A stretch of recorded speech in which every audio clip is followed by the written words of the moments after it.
How can you build your resilience as a leader? A few weeks ago, I published a video about how to build organisational resilience, and I talked about the importance of three things.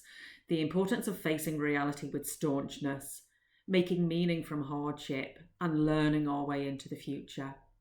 I think this is the time also to rethink leadership, what it is, and how we do it. So I wanted to talk about your leadership. So the first thing to recognise is that normally in organisations there's varying levels of anxiety, but in times of crisis those anxiety levels are going to be higher. So anxiety is also highly contagious, and because you are a leader, your behaviour is more contagious than most. So being a non-anxious presence is really important, and I was really interested to listen to Dr. Mian Chung Judge, an organisation development scholar, a few weeks ago talk about the contagiousness of anxiety. So there's some things that you can think about, and this requires a little bit of introspection, a little bit of reflection. How are you reacting around your emotions? Are you able to separate out thoughts from feelings, for example? Are you able to stick with really tricky relationships through difficult times? And are you able to make that really tricky balance between intimacy and independence? So, for example, are you tending to overly seek feedback, approval, happiness of others, or are you more sort of socially disconnected from people at the moment? It's sort of like a continuum. Are you making short-term snap decisions, or alternatively, are you more towards procrastination? Are you spending a lot of time in the emotional zone, or are you feeling a little emotionally numb at the moment? So just spending some time to sort of think about your behaviours around your emotions is really important. And where you find that you're not on a place in the continuum that you want to be, what is it that you need to do? Being vulnerable to your peers to ask for support, whether that be more information, some learning or some knowledge, some practices or some tools, is really important, because it's very likely, if those are the behaviours that you're experiencing yourself, that is being reflected in the behaviours of your leadership team. So, for example, is there a bit of groupthink going on in your team? Are you sensing there's a bit of blame culture going on? Are people very sort of reactive emotionally? How can you as a leadership community make sure that your leadership is a non-anxious presence? So this brings me neatly on to the importance of what leadership is today, and the importance of stitching together a leadership team that really helps to take your organisation forward.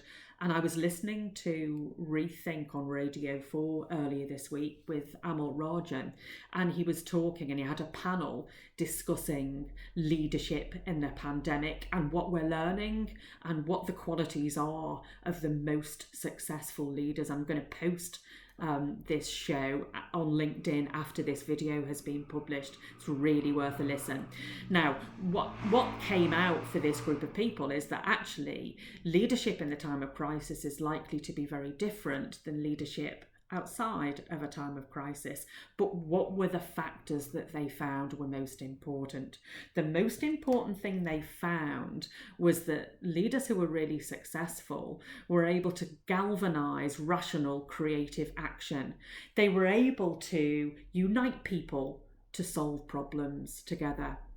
They also they operated from a position of trust. And what I found really interesting, and this reflects my experience working with new care models and vanguard leaders, that actually what they did is they had lots of trust in the bank.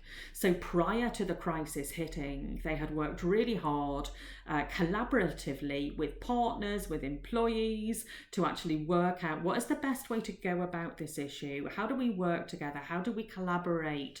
And they were really good communicators. So people knew that they would be very communicative. And this sort of brings me on neatly to consistency.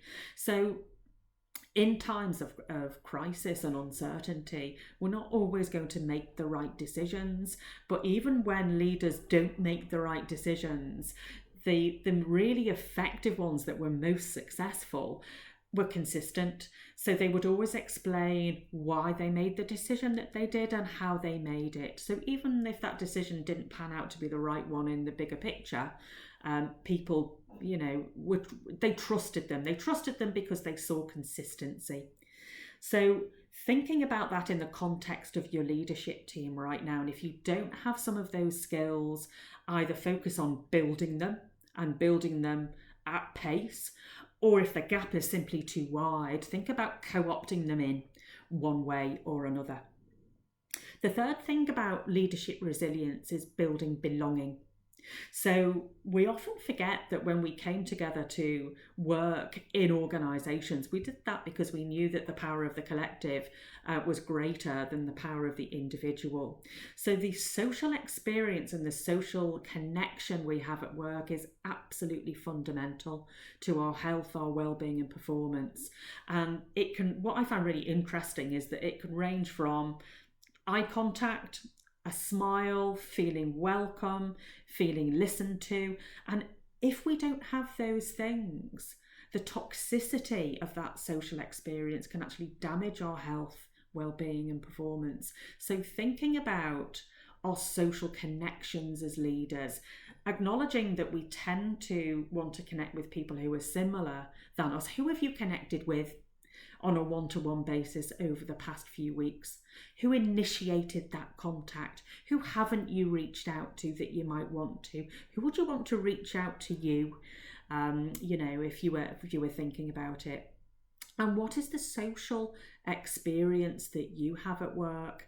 And are there people who have to work really, really hard to get that sense of belonging? So if you have minority ethnic groups in your organisation, it's very likely they will have to work so much harder to get that sense of belonging. So what can you do as a leader to ensure that everybody in your workforce feels that they belong and that they can contribute to the success of your organisation? And a really good measure of this, I think, is the level of comfort that you have within your workforce around the topic of speaking truth to power. Because as we know, the complexity and the ambiguity of the future that we're facing means that we need the wisdom of everybody in our organisations if we are to be successful. So that's it from me for today. Thank you so much for watching and listening. I hope you found this useful, and until next time, take care. Bye.